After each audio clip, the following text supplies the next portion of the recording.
Capítulo 31. Relata algumas tentações exteriores, aparições e tormentos vindos do demônio. Avisos para pessoas que seguem o caminho da perfeição. Falei de algumas tentações e perturbações do demônio, interiores e secretas. Agora vou relatar outras quase públicas, em que sua presença não podia ser ignorada. Estando certa vez num oratório, apareceu-me do lado esquerdo em terrível figura. Reparei sobretudo na boca, porque falava, era horrível. Parecia também sair-lhe do corpo uma grande chama toda clara, sem qualquer sombra. Disse-me de modo pavoroso, que eu tinha escapado muito bem de suas mãos, mas havia de recair nelas. Senti um imenso horror. Fiz o sinal da cruz como pude. Sumiu, mas voltou logo. Isto ocorreu por 2 vezes. Fiquei sem saber o que fazer. Tinha água benta à mão e lancei-a para seu lado. Não voltou mais.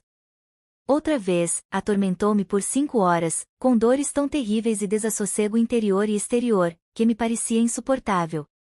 Quando as dores e males do coração são intoleráveis, tenho por hábito fazer atos interiores, como posso.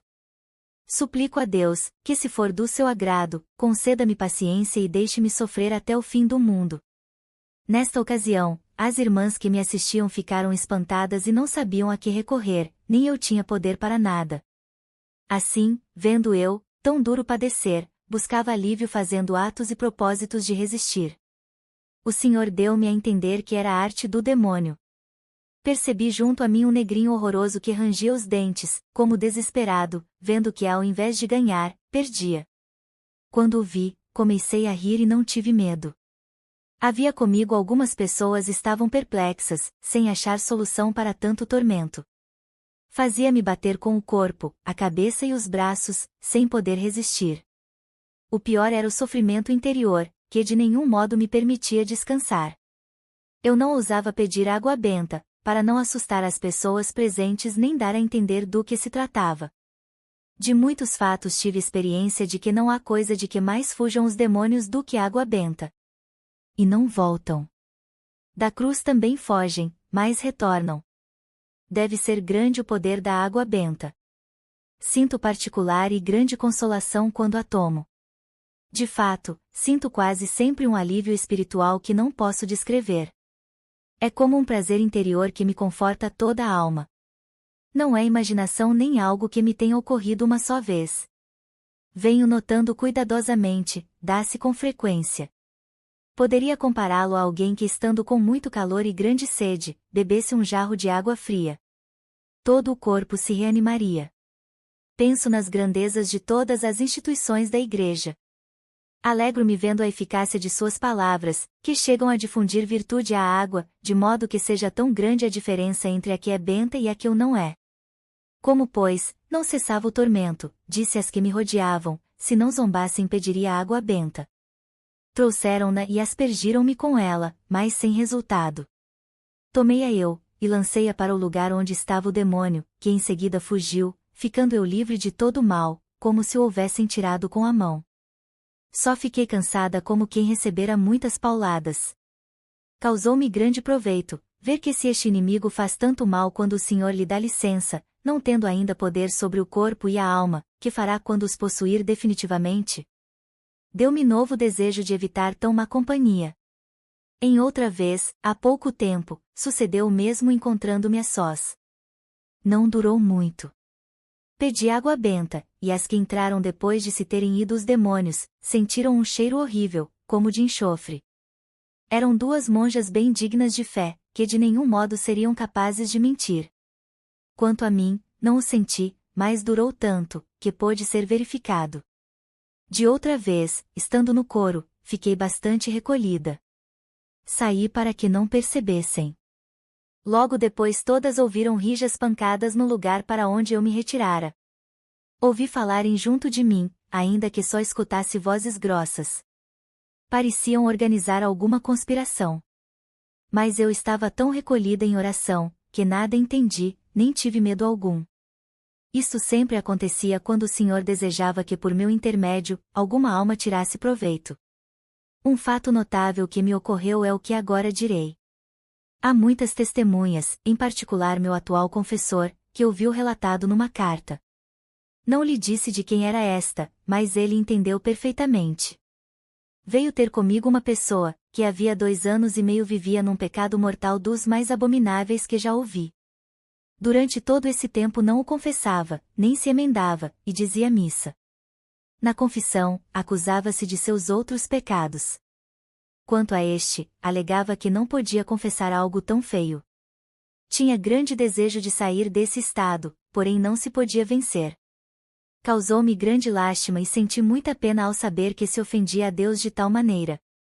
Prometi rogar ao Senhor por sua conversão, e pedi a outras pessoas, melhores do que eu, que fizessem o mesmo. Escrevi a este sacerdote por um mensageiro, ao qual ele me dissera que podia entregar as cartas. O fato é que logo à primeira carta, ele se confessou. Assim quis Deus usar de misericórdia com essa alma, em atenção às preces de numerosas pessoas muito santas às quais a encomendei. Eu, ainda que miserável, fazia o que estava em minhas mãos. Escreveu-me que tinha melhorado muito. Havia alguns dias abstinha-se do pecado, mas era tão grande o tormento das tentações, que ele parecia estar no inferno, pelo muito que sofria. Pedia-me que intercedesse por ele junto a Deus. Tornei a encomendá-lo às minhas irmãs, que levaram muito a sério, e por suas orações obtiveram a graça. Era uma pessoa da qual ninguém podia suspeitar. Implorei ao Senhor que pusesse fim àqueles tormentos e tentações, e que os demônios voltassem contra mim seus assaltos, contanto que eu não ofendesse a Deus.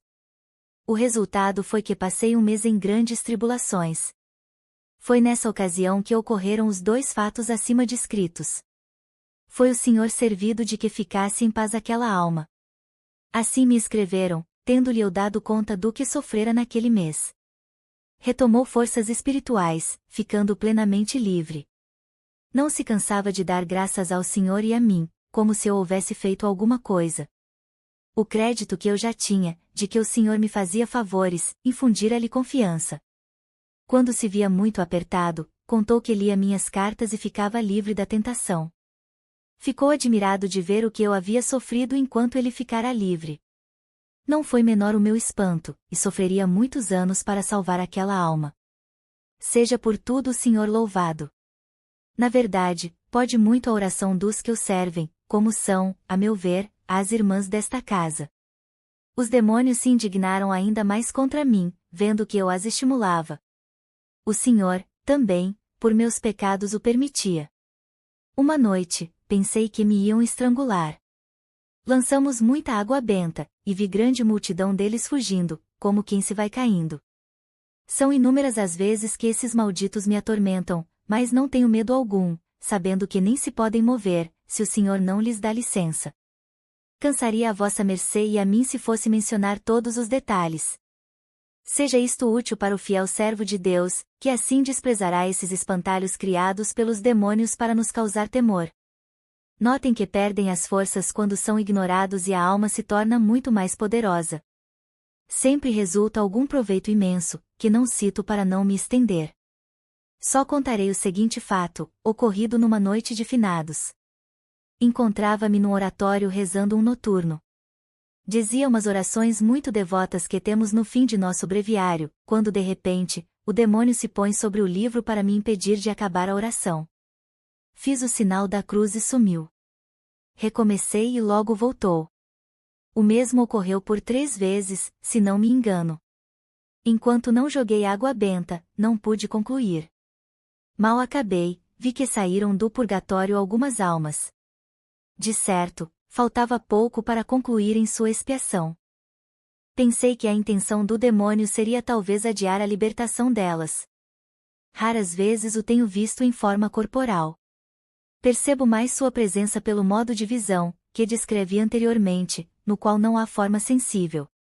Quero também relatar outro caso, porque me deixou apavorada. No dia da Santíssima Trindade, estando completamente arrebatada no coro de certo mosteiro, vi uma grande batalha de demônios contra anjos.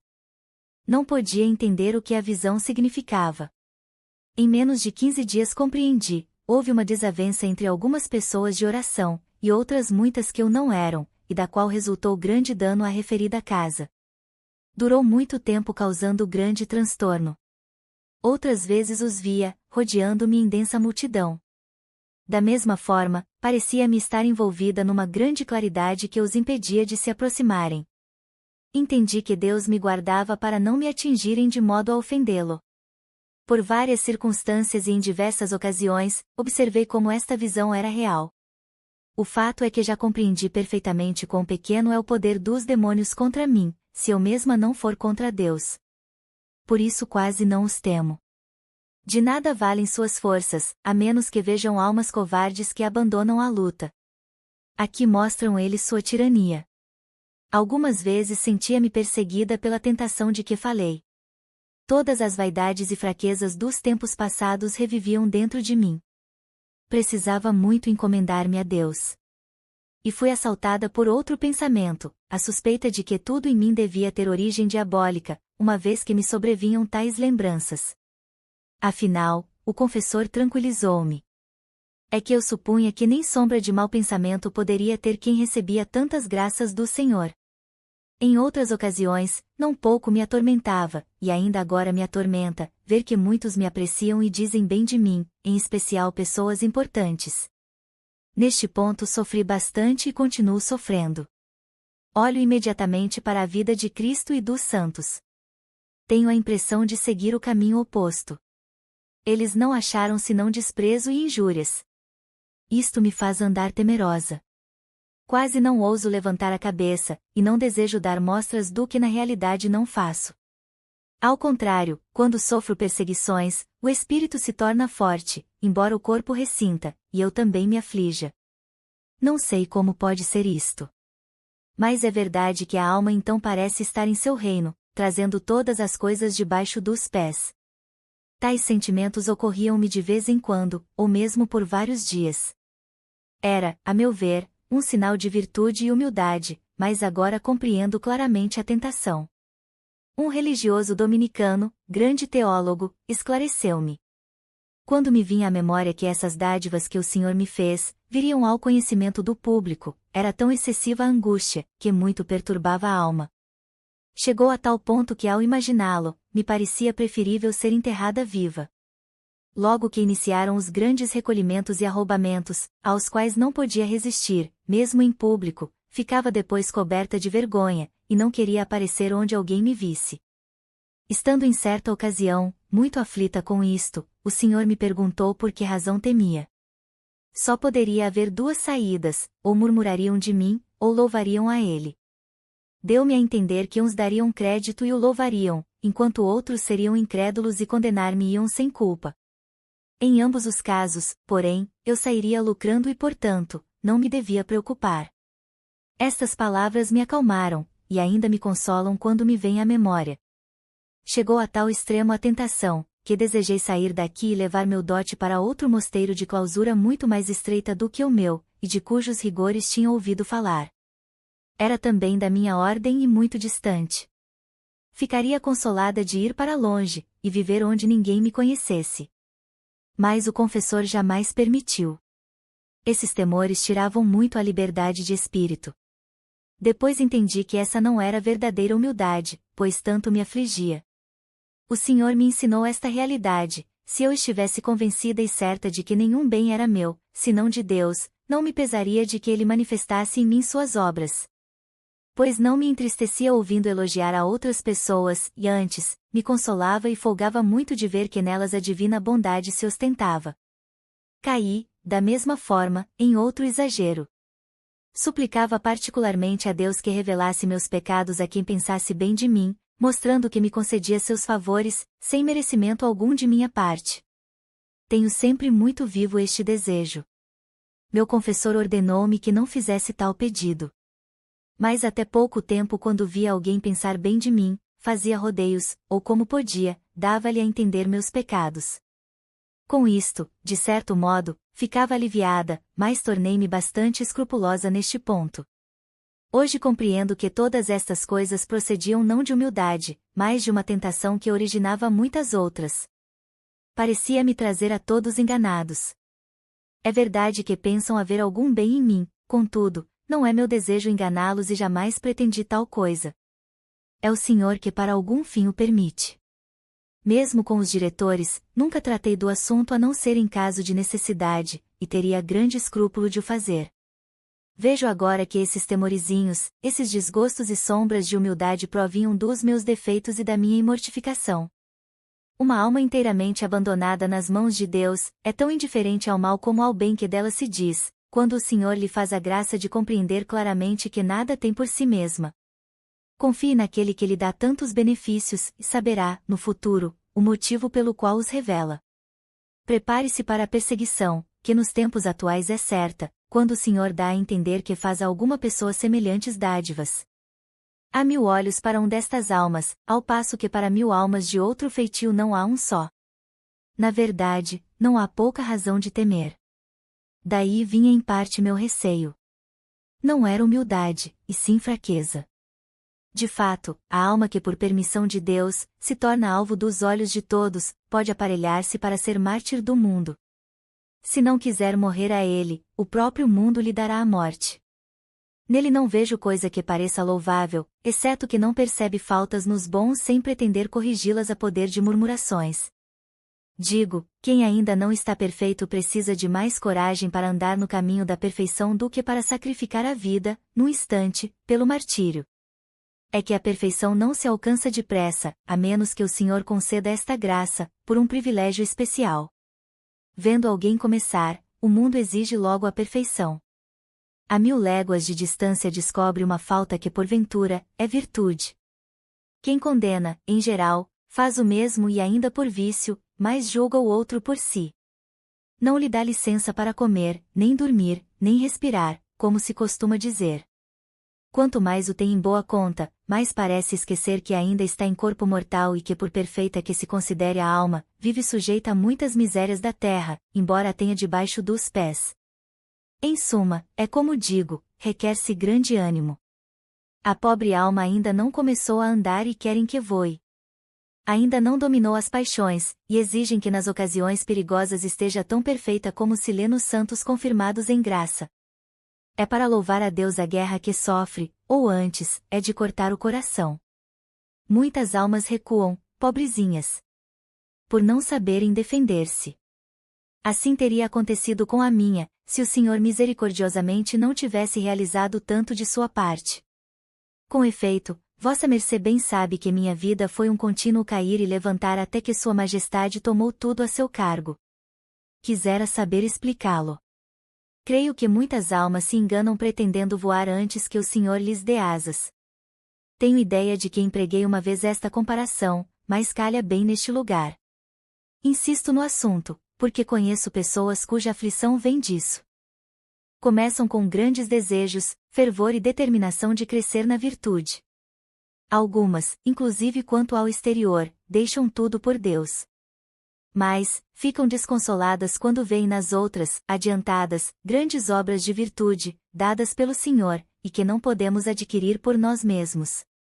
Ou quando, nos tratados de oração e contemplação, leem certas coisas que devemos fazer para subir a tal dignidade e não conseguem logo pôr em prática. São formações como estas, não nos importarmos se falarem mal de nós, antes sentirmos maior alegria do que quando dizem bem, desprezar a honra, levar o desapego dos parentes ao ponto de não querer tratar com eles se não tem oração, e sentir cansaço com sua convivência, e muitas outras coisas deste tipo que são, a meu ver, dons de Deus e bens claramente sobrenaturais, contrários à nossa inclinação natural. Não se aflijam. Ponham no Senhor sua esperança. Se firmarem na oração e fizerem tudo quanto estiver a seu alcance, o Senhor lhes obterá que pratiquem o que desejam. É muito necessário para esta nossa frágil natureza ter grande confiança e não desanimar, nem perder a convicção de que esforçando-nos, chegaremos à vitória. Tenho muita experiência nesta matéria, então direi alguma coisa para aviso de vossa mercê. Não creia ter adquirido uma virtude, sem antes experimentá-la pelo seu contrário. Sempre havemos de andar alertas enquanto vivemos, sem nos descuidarmos. Muito facilmente ficamos apegados, se como digo, não nos foi dada plenamente a graça de entender quão pouco valem todas as coisas. Nesta vida, por mais que se receba, nada existe sem muitos perigos. Alguns anos atrás, pensava estar muito desapegada de meus parentes, que até me cansavam. De fato, sentia-me cansada com sua conversa. Sobreveio certo negócio de muita importância e fui obrigada a ficar com uma das minhas irmãs, a quem antes devotava grande afeição. As conversas que tínhamos juntas não me agradavam, devido às nossas diferentes condições. Ela, embora melhor do que eu, estava casada. Assim, nem sempre podíamos falar dos meus assuntos preferidos. Conservei-me sozinha o mais que pude. Notei, porém, que suas aflições me causavam muito mais pena que as do próximo, e até alguma preocupação. Enfim, descobri que não estava tão livre quanto imaginava, e ainda precisava fugir das ocasiões para que em mim crescesse a virtude que o Senhor começara a implantar. É o que desde então, com seu auxílio, tenho procurado fazer.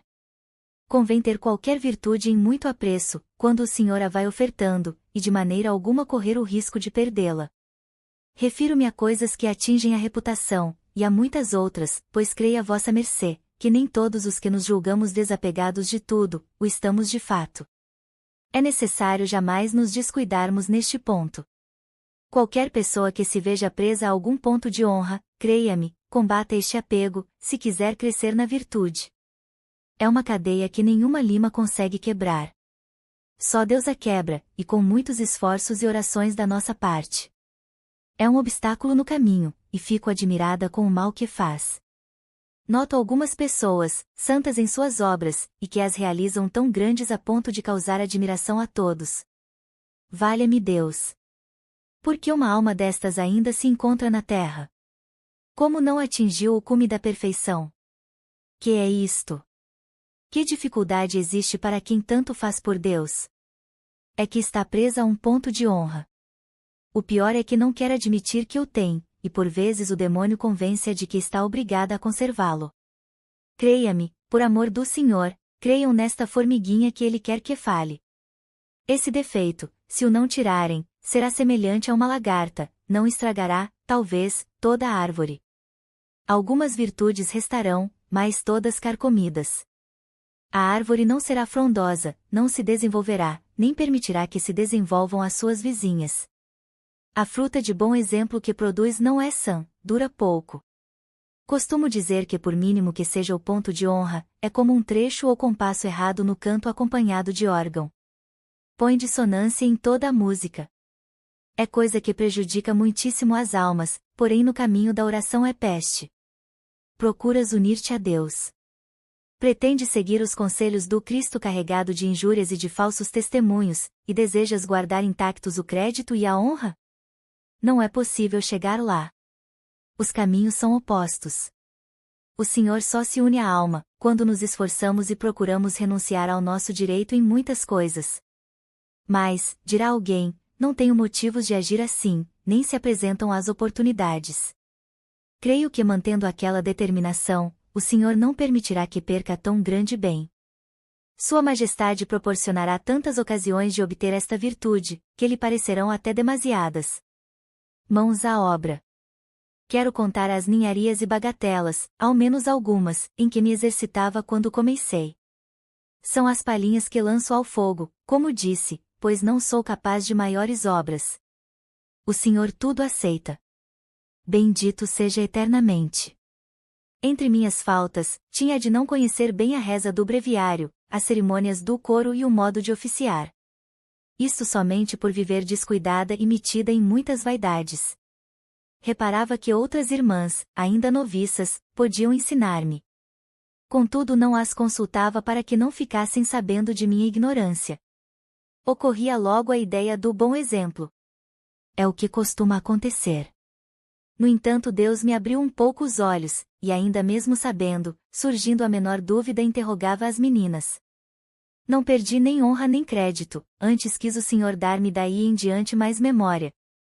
Não sabia cantar direito, e se não tinha estudado o que me encomendavam, sentia-o tanto que de puro amor próprio, me perturbava ao extremo e cantava ainda muito pior do que sabia. Não que fizesse falta diante de Deus, pois isto seria virtude, mas por causa das pessoas que me ouviam. Resolvi confessar minha ignorância sempre que não estivesse bem certa. No início custava muito. Depois já o fazia com prazer.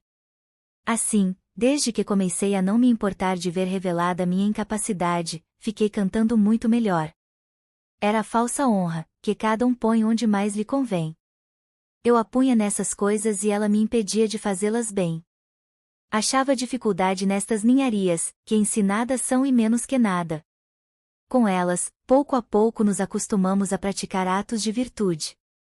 Praticando essas pequeninas coisas, às quais Deus dá valor quando feitas por seu amor, com o auxílio divino, passamos a coisas maiores. Em matéria de humildade, por exemplo, vendo todas avançarem na virtude menos eu, que jamais prestei para nada. À saída do coro comecei a recolher e dobrar todas as capas das irmãs. Parecia-me servir aqueles anjos que ali louvavam a Deus. Não sei como, vieram a descobrir, o que me deixou bem confusa. Minha virtude não era firme a ponto de suportar que se revelassem tais coisas. Talvez não por humildade, mas para que não rissem de mim à vista desses nadas. Ó Senhor meu, que vergonha é ver tantas maldades e contar uns grãozinhos da areia que só se erguiam da terra no vosso serviço, envoltos em 1000 misérias. As águas de vossa graça ainda não brotavam debaixo dessas areias, de modo a levantá-las. Ó Criador meu, quando relato as grandes dádivas que tenho recebido de vós, quem me dera ter algum serviço valioso para assinalar, no meio de tantos males. O fato é, Senhor meu, que não sei como o meu coração pode suportá-lo, nem como poderá deixar de aborrecer-me quem ler isto, ao ver que as muitas graças foram tão mal correspondidas, e não tenho vergonha de contar estes serviços, miseráveis como tudo que vem de mim. Sim, tenho vergonha, Senhor meu, de narrar atos de virtude tão pequeninos. É na falta de melhor. Servirá apenas para dar coragem aos que fazem grandes obras, mostrando o prêmio que podem esperar de vós, se tanto recompensais os meus. Praza ao Senhor dar-me graça para que eu não fique só nos primeiros passos. Amém. Quarta parte. Capítulo 32. Agradou ao Senhor transportá-la em espírito, ao lugar do inferno que por seus pecados tinha merecido. Dá uma ideia do que viu. Inicia a narrar o modo como se fundou o mosteiro de São José, onde agora vive. Havia muito tempo que o Senhor me fazia muitas graças já ditas e outras bem maiores, quando um dia, estando em oração, achei-me de repente, ao que me parecia, em corpo e alma dentro do inferno. Entendi que o Senhor queria fazer-me ver o lugar que os demônios aí me haviam preparado, e eu merecera por meus pecados. Durou um breve tempo. Mas ainda que vivesse muitos anos, acho impossível esquecê-lo. A entrada pareceu-me um túnel longo e estreito, parecia um forno muito baixo, escuro e apertado. O chão tinha a aparência de uma água, de um lodo sujíssimo e de odor pestilencial, cheio de répteis venenosos. No fundo havia uma cavidade aberta numa parede, como um armário, onde me vi, encerrada de maneira muito apertada. Tudo isto era agradável em comparação do que ali senti. O que escrevo está muito longe da verdade. O tormento interior é tal, que não há palavras para o definir, nem se entende como é de fato. Na alma senti tal fogo, que não sou capaz de o descrever. No corpo eram incomparáveis as dores. Tenho passado nesta vida dores gravíssimas. No dizer dos médicos são as maiores que se podem sofrer, como por exemplo, quando se encolheram todos os meus nervos, e fiquei paralítica. Já não falo de outras muitas dores de vários tipos e até algumas causadas pelo demônio. Afirmo que tudo foi nada, comparado ao que ali senti. O pior era saber que seria sem fim, sem jamais cessar. Sim, repito, tudo mais pode chamar-se nada, em relação ao agonizar da alma, é um aperto, um afogamento, uma aflição tão intensa, unidos a uma tristeza tão desesperada e aguda, que não sei como explicar tal estado. Compará-lo à sensação de que vos estão sempre a arrancar a alma, é pouco. Nesse caso, seria como se alguém nos acabasse com a vida. Aqui é a própria alma que se despedaça. O fato é que não sei como descrever aquele fogo interior, e aquele desespero que se sobrepõe a tão grandes tormentos. Eu não via quem os causava, mas sentia-me queimar e cortar. Piores, repito, são aquele fogo e aquele desespero que me matavam interiormente. Em lugar tão pestilencial, sem esperar consolo, é impossível sentar-se, ou deitar-se, nem há espaço para tal. Puseram-me numa espécie de fenda cavada na muralha. As próprias paredes medonhas, à vista, oprimem, e tudo ali sufoca. Por todo lado trevas escuríssimas. Não há luz.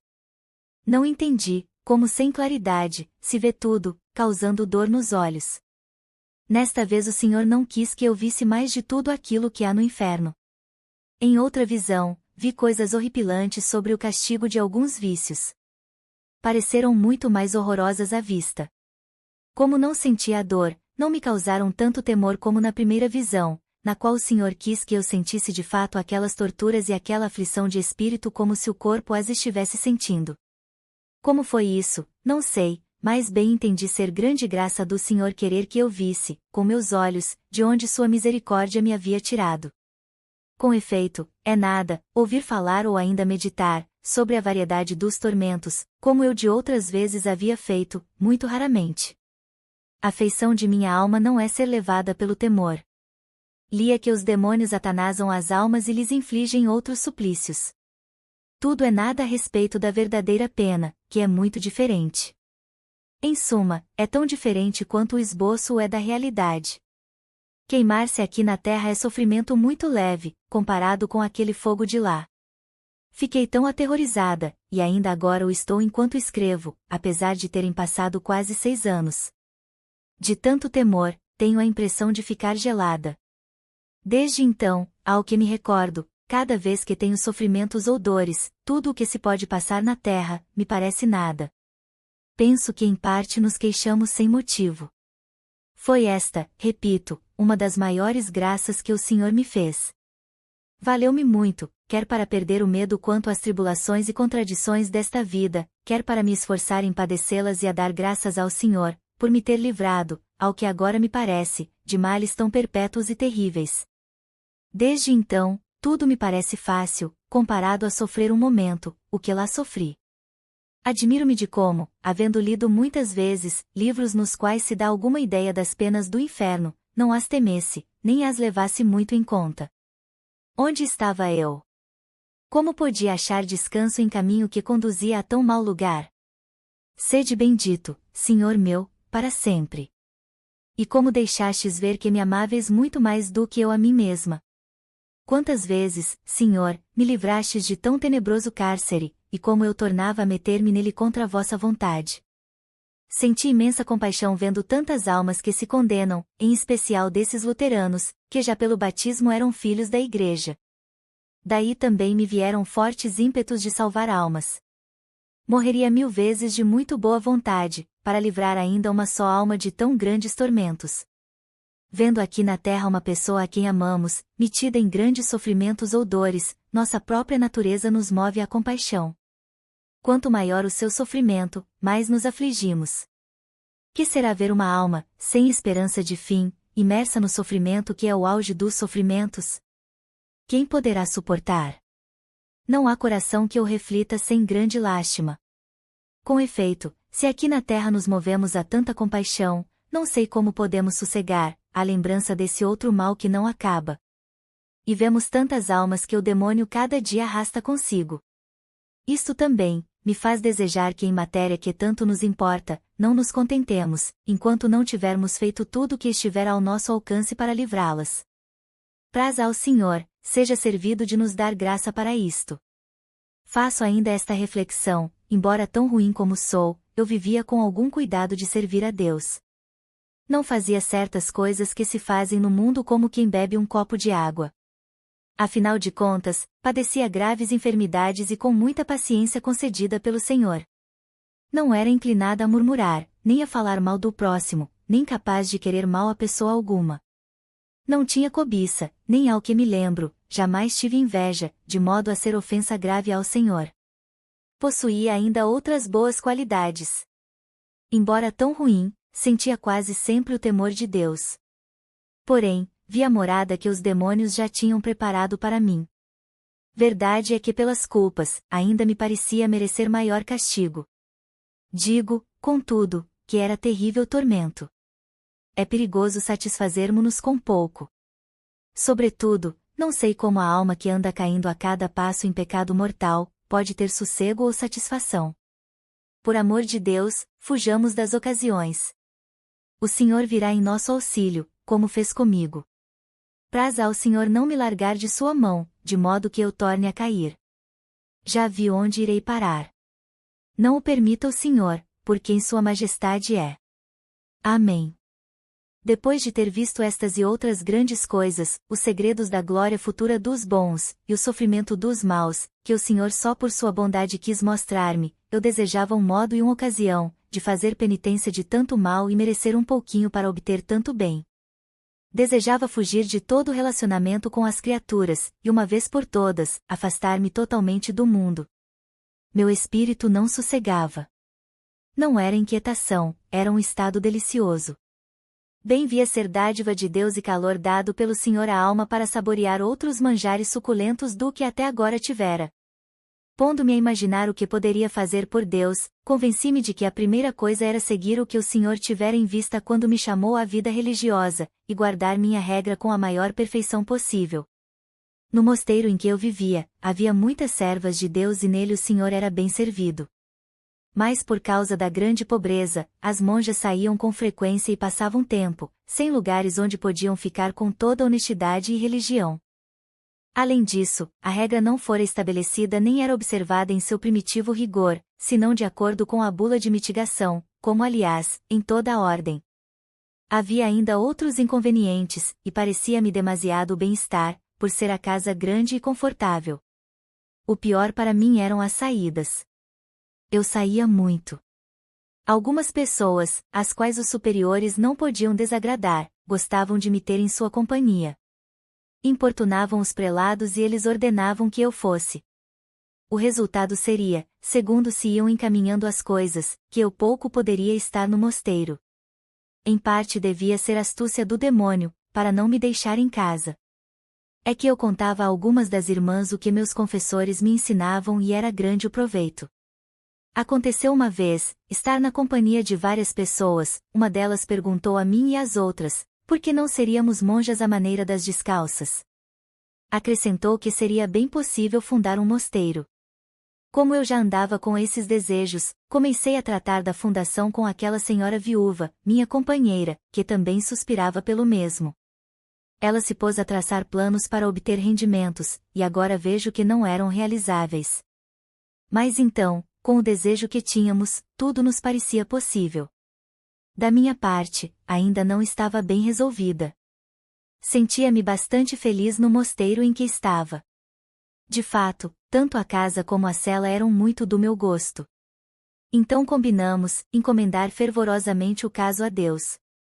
Um dia, depois da comunhão, Sua Majestade me mandou expressamente que trabalhasse nessa obra com todas as minhas forças. Fez grandes promessas de que não se deixaria de fundar o mosteiro, no qual ele seria muito bem servido. Disse-me que devia ser dedicado a São José. Este glorioso santo nos guardaria a uma porta, Nossa Senhora a outra, e Cristo andaria conosco. A nova casa se tornaria uma estrela da qual se irradiaria grande esplendor. Embora as ordens religiosas estivessem relaxadas, eu não devia crer que nelas ele fosse pouco servido. Disse-me ainda que refletisse no que seria do mundo se não houvesse religiosos.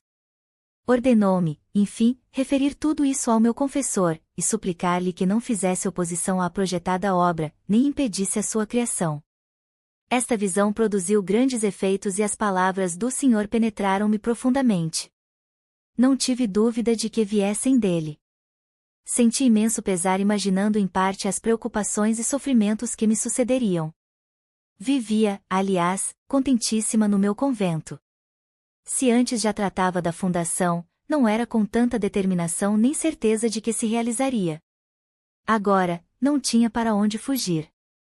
Vendo que seria a origem de grande desassossego, estava em dúvida sobre o que deveria fazer. Finalmente o Senhor tornou a falar-me sobre o assunto com frequência, sugerindo-me tantas causas e razões convincentes, que reconheci ser sua vontade. Não me atrevendo a fazer outra coisa, resolvi dizê-lo a meu confessor, e por escrito, dei-lhe conta de tudo o que se passava. Ele não ousou dizer-me formalmente que abandonasse meu intento, mas via que segundo a razão natural, não era praticável. Minha companheira, que havia de fazer o mosteiro, dispunha de muito poucos recursos, ou melhor, de quase nada. O confessor mandou que me entendesse com meu superior e fizesse o que este me ordenasse.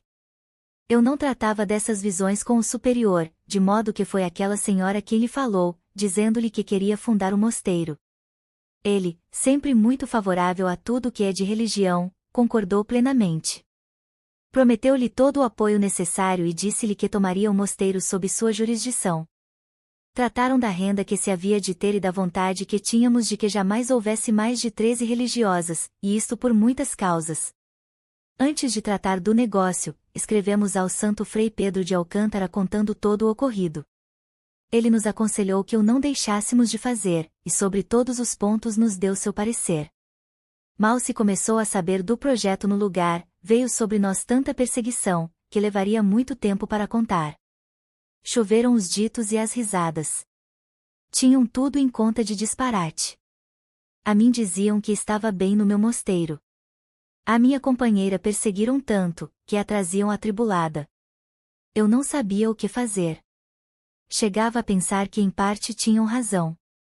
Estando assim muito aflita, confiando-me a Deus, Sua Majestade começou a consolar-me e animar-me. Disse-me que por aqui veria o que tinham passado os santos fundadores das ordens religiosas. Restavam-me a passar muito maiores perseguições do que eu podia imaginar. Não tivesse medo. De vez em quando, acrescentava algumas palavras destinadas à minha companheira. Era admirável como logo ficávamos consoladas e com ânimo para resistir a todos. O fato é que entre as almas de oração e mesmo em toda a cidade, não havia uma pessoa que então não fosse contra nós, e não tivesse tudo por imenso disparate. Foram tantos os comentários e tal o alvoroço, mesmo no meu mosteiro, que pareceu impossível ao superior ter de enfrentar a todos. Mudando de opinião, recusou admitir a futura casa. Alegou que a renda era insuficiente, além de pouco segura, e que eram muitos os que nos contradiziam. Em tudo devia ter razão. O certo é que voltou atrás e retirou a licença. Nós duas tivemos a impressão de serem estes os primeiros golpes. Sentimos grande pesar, sobretudo eu, por ver a oposição do provincial. Seu consentimento ter-me-ia servido de desculpa aos olhos de todos. Chegaram as coisas a tal ponto, que já não queriam absolver a minha companheira se não desistisse do projeto. Diziam que ela estava obrigada a cessar o escândalo. Foi falar a um teólogo eminente, grande servo de Deus, da Ordem de São Domingos e deu-lhe conta de tudo. Isto foi antes que o superior retirasse a licença. Em toda a cidade não tínhamos quem nos fosse favorável, e por isso diziam que nos guiávamos só por nossas cabeças. Esta senhora fez uma relação de tudo ao santo homem, e deu conta da renda que tinha de suas propriedades, desejando ardentemente que nos ajudasse. Era o maior teólogo que havia então no lugar, e poucos o excediam na sua ordem. De minha parte também lhe disse tudo o que tencionávamos fazer e contei-lhe algumas das causas que nos moviam. Não toquei em revelação alguma. Apenas falei nas razões naturais que me moviam. Eu queria que ele nos desse o seu parecer de acordo com estas informações. Pediu-nos um prazo de 8 dias para responder, e perguntou se estávamos resolvidas a fazer o que nos dissesse. Respondi-lhe que sim. Ainda que eu afirmasse, e penso que eu cumpriria, jamais perdi a segurança de que o mosteiro se haveria de fundar. Minha companheira tinha mais fé, jamais se resolveria a deixar o projeto por coisa alguma que lhe dissessem. Quanto a mim, como disse, tinha certeza de que não se deixaria de fazer.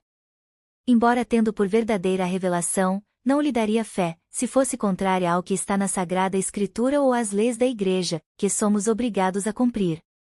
De fato parecia-me ser de Deus. Porém se aquele teólogo me dissesse que não o podíamos fazer sem ofender ao Senhor, e ir contra a consciência, penso que logo me afastaria daquilo e buscaria outra solução. O Senhor no momento não me dava outro meio senão aquele. O servo de Deus contou-me depois, que se tinha encarregado do caso com firme determinação de fazer tudo para nos dissuadir.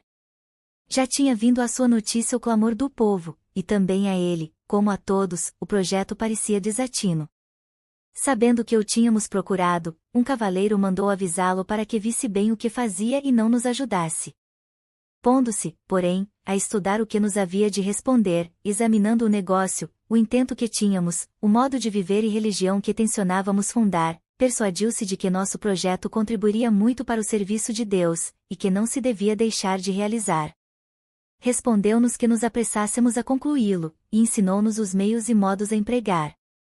Embora os recursos fossem poucos, cumpria contar com Deus em alguma coisa. Disse mais, quem o contradissesse fosse a ele, pois se encarregaria de responder. Realmente, sempre nos ajudou, como depois direi. Com esta decisão, saímos muito consoladas. Algumas pessoas santas, que antes nos eram contrárias, já se mostravam mais favoráveis, e algumas nos ajudavam. Uma destas era o cavaleiro santo já citado. Tão virtuoso como era, via que o nosso projeto baseava-se inteiramente na oração, e traçava caminho muito perfeito. Os meios lhe pareciam difíceis e impraticáveis, mas mudou de opinião e achava que podia ser coisa de Deus. O Senhor, de certo, o movera, e da mesma forma agira com o sacerdote que já mencionei e a quem fiz as primeiras confidências.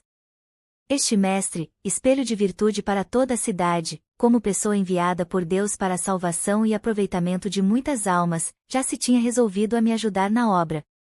Estando a coisa nestes termos, sempre com o auxílio de muitas orações, compramos uma casa bem localizada. Era pequena, mas isto pouco importava. O Senhor me dissera que entrasse de qualquer modo e depois veria o que Sua Majestade havia de fazer. E quão bem o tenho visto. Embora reconhecendo que a renda não seria suficiente, tinha fé no Senhor, que nos havia de favorecer e prover a tudo por outros meios.